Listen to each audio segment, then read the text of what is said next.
来继续来到南投的草屯，这个人家厝内火烧厝附近的居民卡119来发救人。当大家拢走出来外口了后，才发现讲大火已经面体2楼，这个厝主甲伊的太太，还阁活伫个窗仔边，可能是伤过惊狂咯，竟然是戆戆徛伫个遐，唔知影爱来逃命。这厝边有够紧张，一直甲因喊，险因就赶紧走。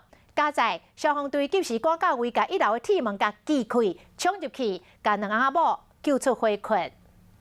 有人啊！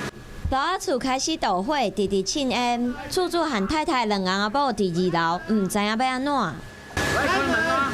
下来啊！2阿某敢若是互火烧厝惊到，徛伫窗仔边，完全唔敢凊彩叮当。消防队烦恼因的安全，赶紧摕器材来锯铁门。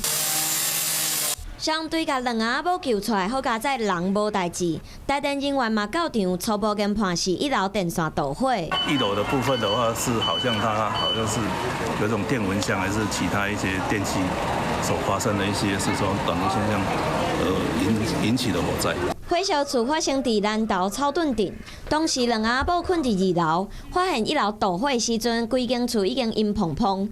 消防人员讲，若是往1楼的逃生路线已经有浓烟，这个时阵秘登去房间，将门关起来，将窗门拍开，确实会使争取外命时间。